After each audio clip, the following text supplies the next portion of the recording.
नमस्कार दोस्तों, ओम नमो भगवते वासुदेवाय। दोस्तों चलिए जानते हैं कि देवशनि एकादशी कब है, उसका व्रत का पारण क्या है और देवशनि एकादशी की कथा क्या है। साल 2026 में देवशनि एकादशी का व्रत 25 जुलाई शनिवार को रखा जाएगा। जनसत्ता व आज तक के हिंदू पंचांग के अनुसार उदया तिथि को आधार मानकर इसी दिन व्रत करना सर्वश्रेष्ठ माना जाएगा। तिथि और शुभ मुहूर्त की विस्तृत जानकारी। देवशनि एकादशी 2026 तिथि और मुहूर्त। एकादशी तिथि प्रारंभ 24 जुलाई 2026 को सुबह 9:13 पर। एकादशी तिथि समाप्त 25 जुलाई 2026 को सुबह 11:35 पर। पूजा का समय सबसे उत्तम समय सुबह 4:17 से सुबह 6:10 तक। अभिजीत मुहूर्त दोपहर। पूजा दोपहर 12 बजे से 12:55 तक। व्रत पारण खोलने का समय 26 जुलाई 2026 रविवार को सुबह 5:40 से 8:20 तक।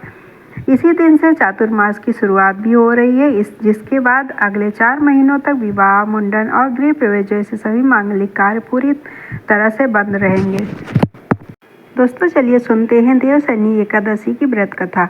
देवशनि एकादशी की पौराणिक व्रत कथा राजा मानधाता और अंगिरा ऋषि से जुड़ी है, जिसका वर्णन खुद भगवान श्री कृष्ण ने धर्मराज युधिष्ठिर को सुनाया था। इस कथा के अनुसार एकादशी का व्रत करने से अकाल और संकट दूर होते हैं और राज्य में खुशहाली आती है।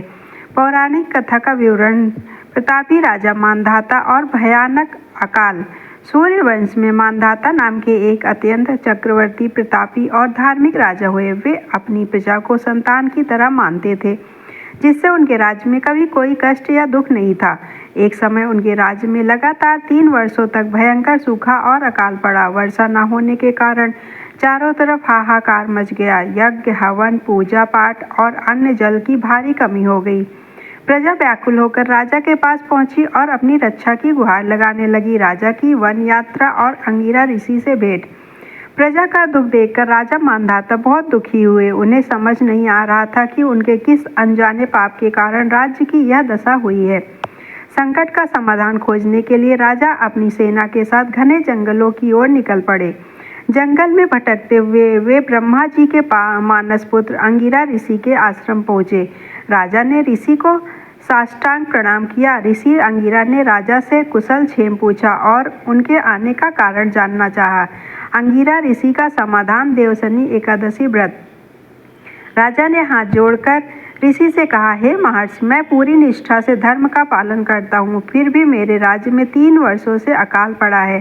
प्रजा भूख से मर रही है। कृपया मुझे इस संकट से निकलने का कोई उपाय बताएं। ऋषि अंगिरा ने ध्यान लगाकर राजा से कहा, हे राजन, यह सतयुग है और इस युग में छोटे से पाप का भी बड़ा फल मिलता है।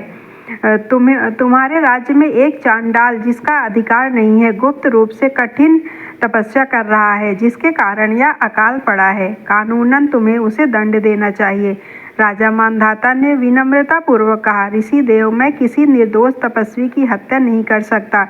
कृपया कोई दूसरा धार्मिक उपाय बताएं। तब ऋषि अंगिरा ने मुस्कुराकर कहा, यदि ऐसा है तो तुम आषाढ़ मास के शुक्ल पक्ष की पद्मा एकादशी, जिसे देवशनि एकादशी भी कहते हैं, का व्रत करो।